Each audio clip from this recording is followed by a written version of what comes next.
द्वादश मध्य महल मठ बोरे, बहुर न दे धर रे मन तू।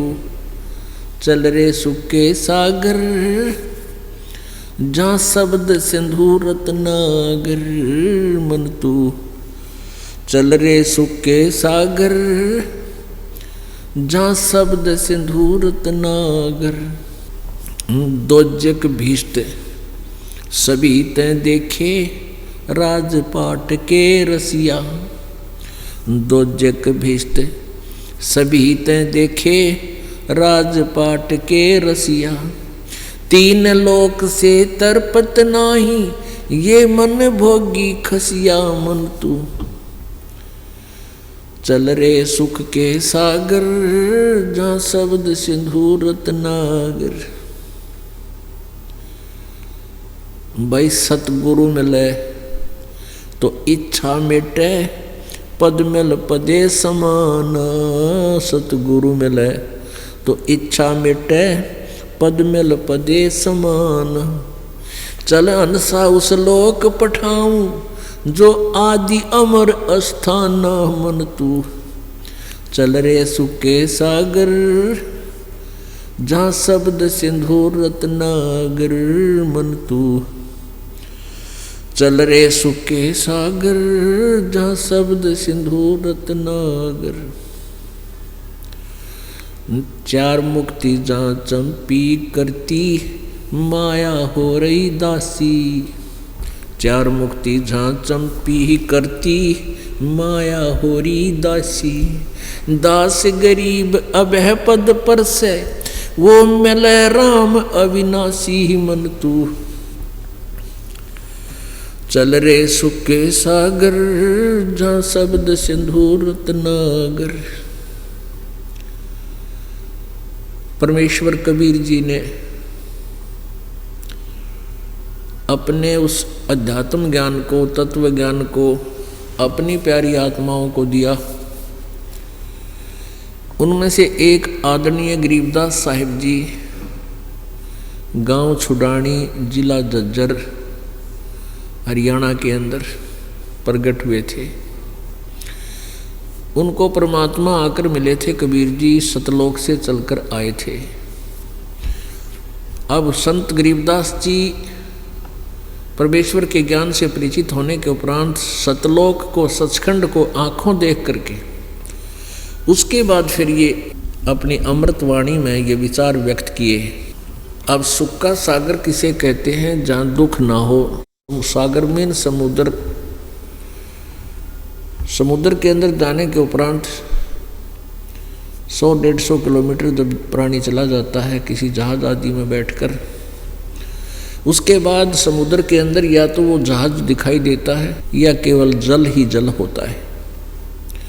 जहाँ देखे वहाँ जल ही जल, जल ही जल और कुछ नहीं। इसी प्रकार सुख सागर, सतलोक वो सुख सागर है, जहाँ दुख नाम की चीज कहीं दिखाई नहीं देती, यानी सुख ही सुख है।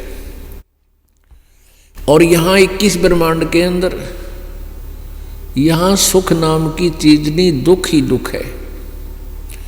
तो हम कितने गलत स्थान पर आकर सेट हो गए।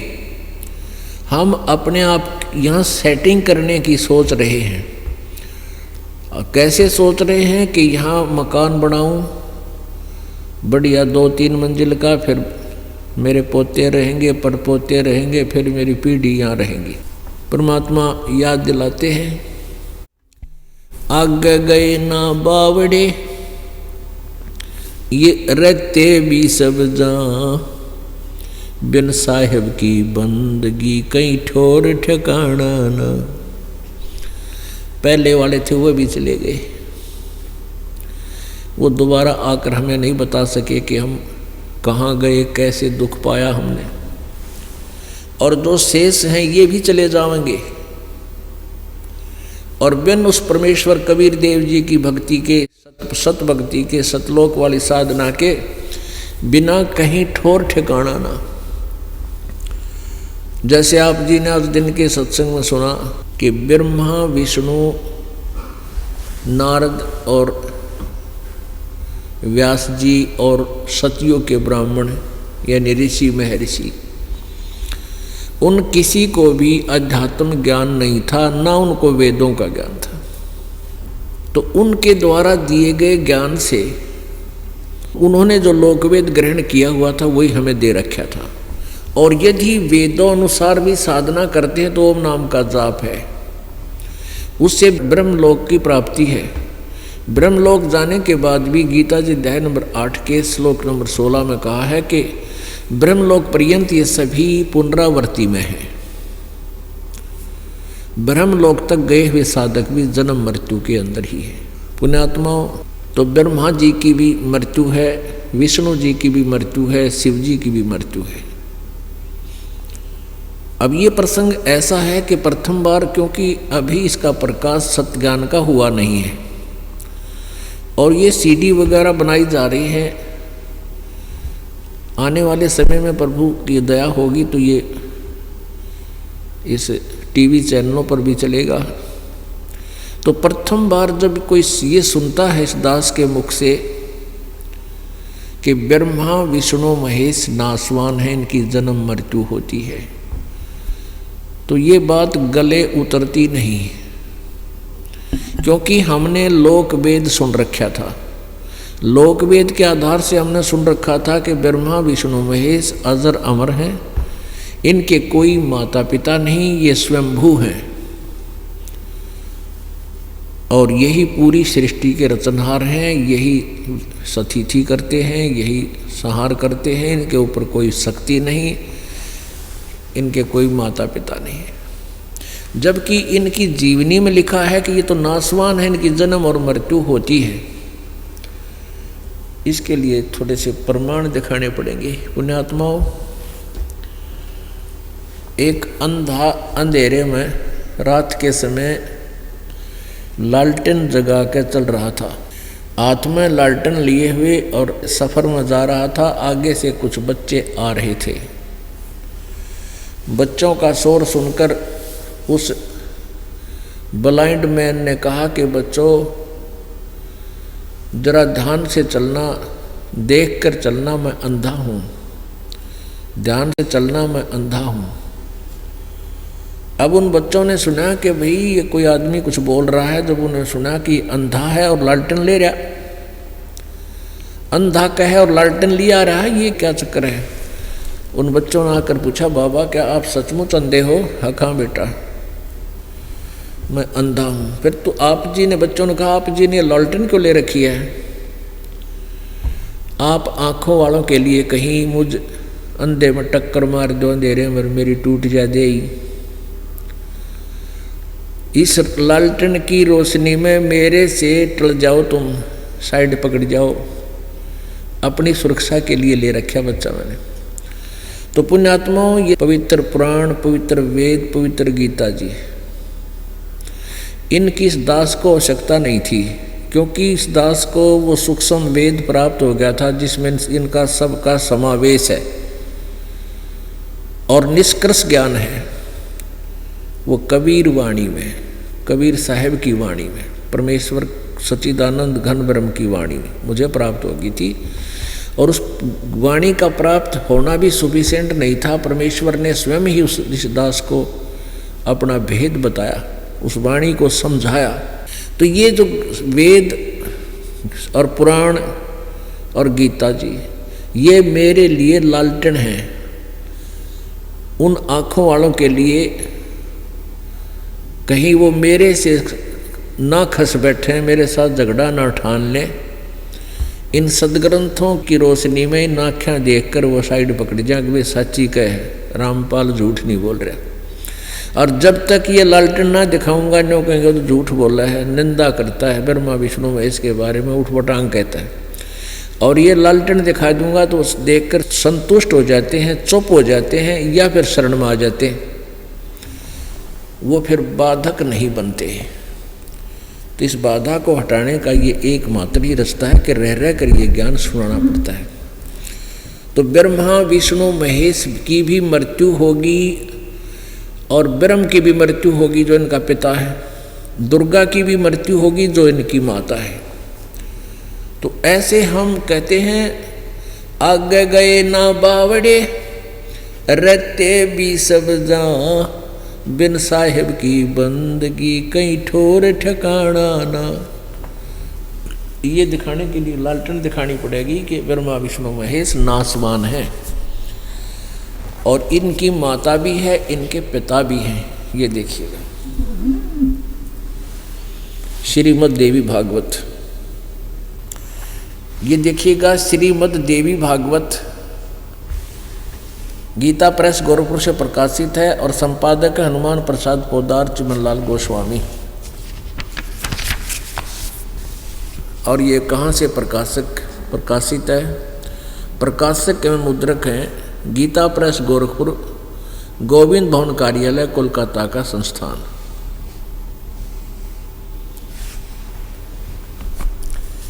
इसके 123 पृष्ठ को आपके रूबरू करते हैं और कहते हैं समझदार को संकेत ही बहुत होता है। ये तीसरा स्कंद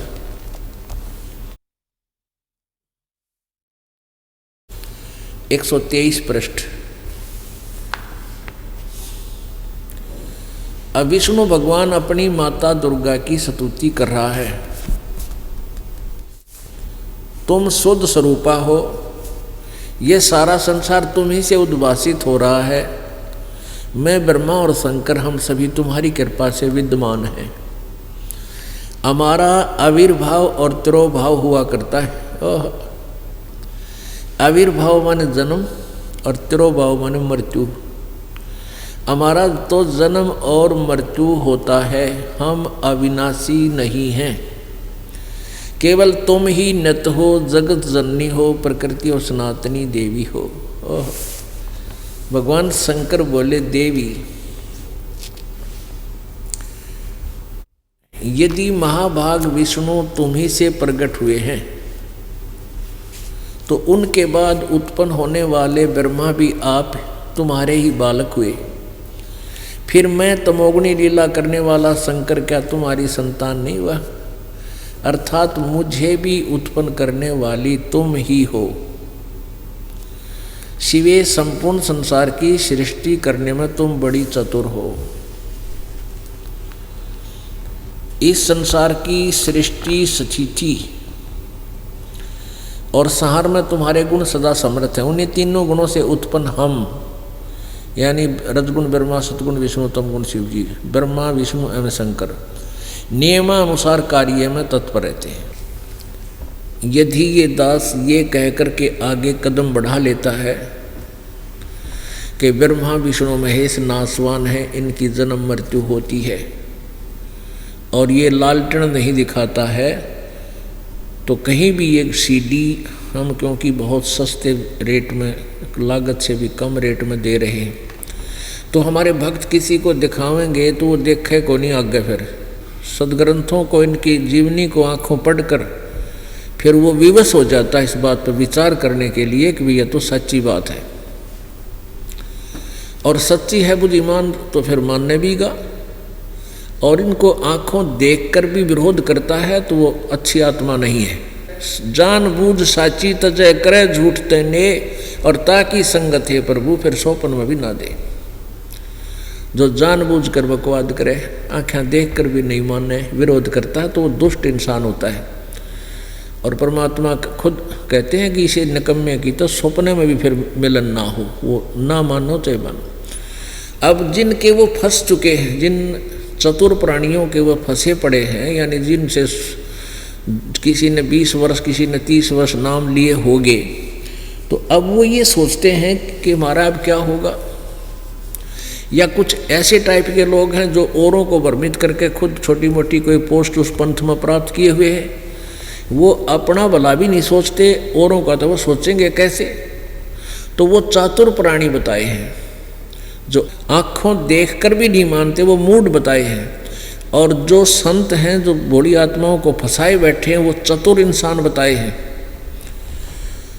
परमेश्वर कहते हैं अपनी वाणी में कि चातुर प्राणी चोर है, क्योंकि वो सच नहीं बता पा रहा, और मूड मुगध है ठोठ, फिर संतों के निकाम के उनके दे गड़जोट।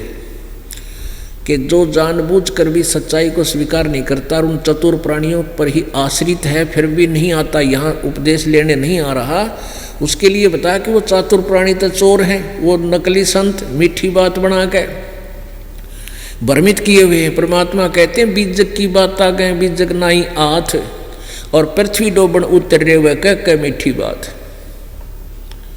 चातुर प्राणी चोर हैं, ये मूड मुगद है ठोठ, और फिर संतों के नहीं काम के, उनके दे गलजोट, फिर वो हमारे काम के नहीं है, जो आंखों देखकर इस इतिहास को भी फिर भी नहीं मानते हैं, तो मूड मुग्ध, वो तो उन चातुर प्राणियों के साथ ही उनको और सख्ती से बांध दे, अर्थात वो वहीं फंसे रहें, पड़े रहें उन्हीं जोगे में। अब इससे क्या सिद्ध हो गया, श्रीमद् देवी भागवत के श्री ब्रह्मा विष्णु महेश नासवान हैं, इनका जन्म मृत्यु होता है, और ये भी सिद्ध हो गया कि दुर्गा इनकी माँ है। अब रह गया पिता की समस्या। अब पिता की समस्या को शिव पुराण करेगा खत्म। अपने आत्मा हमने सबसे पहले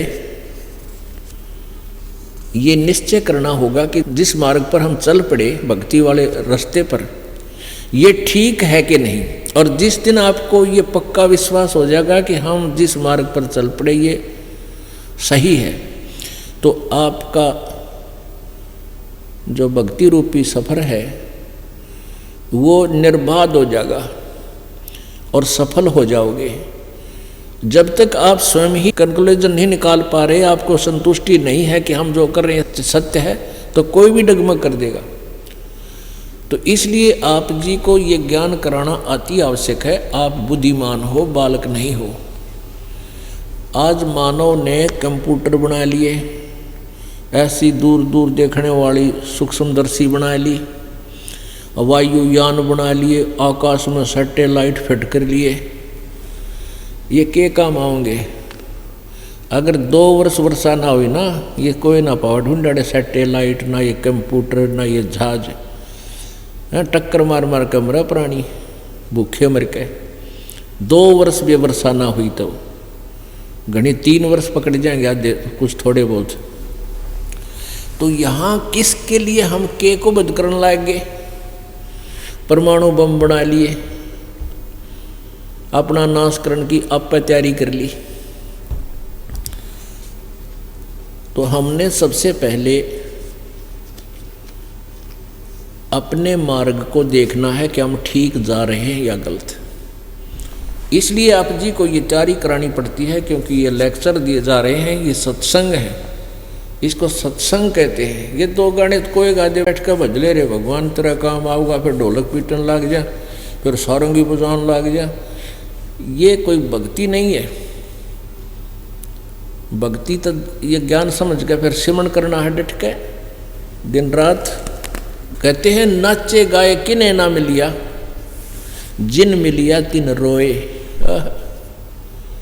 और जब नाचे गाए भगवान मिले, फिर कौन दो आगण हो।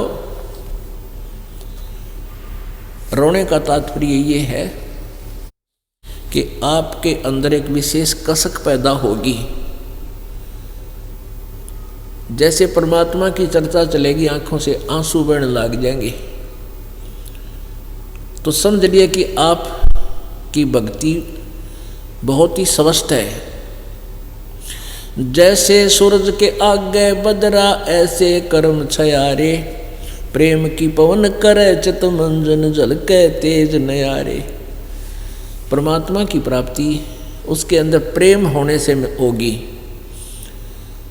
और प्रेम बनाने के लिए सारी क्रियाएं कराई जा रही हैं, यो ज्ञान बताया जा रहा है। अब किसी वस्तु के अंदर हमारी जो चाह बनती है उसके गुणों से बनती है।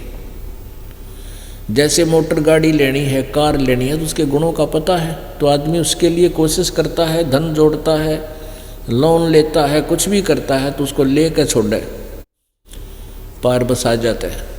तो इसी प्रकार हमने इस पूर्ण परमात्मा के गुणों का ज्ञान हो गया और होगा, तो तभी हम इसकी चाह करेंगे, और फिर इसमें एक विशेष प्रेम पैदा होगा।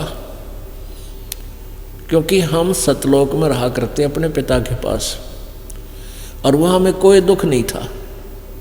हम अपनी नालायकी तो यहाँ काल के फंस गए, और अब हमने वहाँ जाना है जहाँ से हम अपने पिता के साथ से बिछुड़ कर आए, हमने भारी गलती कर रखी है। और घड़े बिछड़े हुए ने कोई अपना पिता फिर मिल जाए, बालक ने बहुत दौड़ के सीने के लग जाता है, आंखों से आंसू बहते हैं।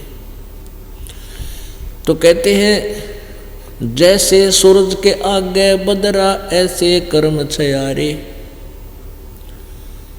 प्रेम की पवन करे चित मंजन जल के तेज नयारे। आत्म और परमात्मा एक नूर जहूर, बीच में झाई कर्म की ही ताते कहिए दूर। आत्मा और परमात्मा का के बीच में हमारे कर्मों की दीवार बन गई, ये बीच में झाई बन गई, एक बहुत बड़ी बीच के अंदर बाधा बन गया। तो इस बाधा को कैसे हटाया जाए? जैसे सूरज के आगे बदरा ऐसे कर्म छयारे। जैसे सूर्य के सामने बादल आ जाते हैं, बादल कैसे हटते हैं? हवा उनको तेज हवा उनको फेंक देती है इधर उधर, और सूर्य स्पष्ट दिखाई देने लग जाता है। आत्म और परमात्मा एक नूर जहूर, और बीच में झाई कर्म की तातें कहिए दूर। उसके लिए उस झाई को हटाने के लिए क्या बताते हैं? जैसे सूरज के आगे बदरा ऐसे कर्म छयारे, और प्रेम की पवन करे चित मंजन फिर झलके तेज नयारे। तो उस परमात्मा में एक प्यार बनेगी, कसक बनेगी। कुछ दिनों के बाद फिर आंखों से आंसू भी बंद हो जाएंगी, और ऐसी स्थिति हो जाएगी जिसको उन्मन मुद्रा बोलते हैं। नौका तेरा ऐसा क्या हो गया, तू उन्मन सा बैठा है, उन्मन सा यानी ना बोलता, ना ढंग से हंसता, ना कोई विशेष रुचि किसी वस्तु में। तो उसमें आपको ये समझ ले कि तत्व ज्ञान आपके हृदय में समा चुका है। जैसे नानक साहिब जी से किसी ने पूछा कि हे महात्मा जी, आप कभी प्रसन्न दिखाई नहीं देते, खोए खोए से रहते हो, कभी खुश नज़र नहीं आते। तो नानक साहिब जी ने कहा था कि ना जाने काल की कर डारे, किस विध ढल जा पासा वे, और जिनाते सरते मौत खुड़कती उन्होंने केड़ा हासा वे। कि यहाँ किसके ऊपर प्रसन्न हो, ना जाने काल एक पल में के बिजली गिर दे, के जुल्म कर दे, पूरा परिवार नाश कर दे, कि ना जाने कितना उद्मस्तार दे, और हमें अपनी मृत्यु स्पष्ट दिखाई देती है।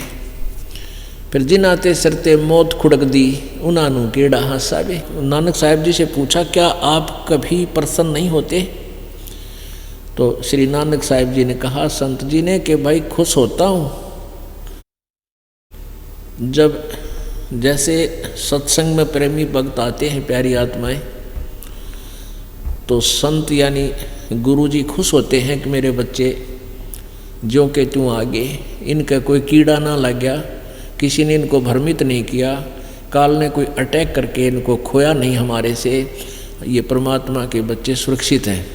आप जी जाते हो यहाँ से सत्संग सुनकर, तो चिंता बन जाती है कि कहीं कोई काल का दूत इन पुण्य आत्माओं को भ्रमित ना कर दे। तो नानक साहिब जी कहते हैं साध मिले साड़ी शादी होंदी, विछड़ जा दिलगीरी वे, अखदे नानक सुनो जिहाना मुश्किल हाल फकीरी वे। जब ये भक्त संत मेरे साथ आते हैं वापस, साध मिले साड़ी शादी होंदी, तो ये समागम होता है, ये हमारी खुशी है। और जब ये जाते हैं तो दिल में दिलगीरी हो जाती है, चिंता बन जाती है, हमारी ये डर रहता है कि कहीं मेरी प्यारी आत्माओं को काल के दूत बर्बाद ना कर दे। और जब ये जोंके त्यों आ जाते हैं तो फिर मेरी खुशी का कोई ठिकाना नहीं होता। तो यहाँ परमात्मा यही याद दिलाना चाहते हैं कि कुछ दिनों के बाद क्या होगा, आपके अंदर एक विशेष कसक पैदा होगी, जरा सी भी चर्चा परमात्मा की शुरू हो जाएगी, आँखों से आंसू आने लग जाएंगे, और कुछ दिनों के बाद ऐसी स्थिति हो जाएगी आंसू भी बंद हो जाएंगे। और वैसे ही जैसे यहाँ संसार असार सा नजर आओगा, किसी चीज़ में रुचि सी ना रहेगी, वो रोना होता है, वो कसक है न्यारी। कबीर परमेश्वर जी कहते हैं रो बल घट जावे, हंसू तो भगवान मिले नहीं, रोऊं तो बल घट जा। और 8 पैर का दाजना जैसे घुण काटने खा, कहते हैं लास्ट सतिथि ऐसी आ जाएगी। कबीर परमेश्वर जी उदाहरण देते हैं, कबीर वैद बुलाइया पकड़ के देखी बाँ, और वैद न वेदन जान ही मेरा करक कलेजे माँ। सच्ची लगन जब भगत की बन जाती है उसकी ऐसी सतिथि हो जाती है।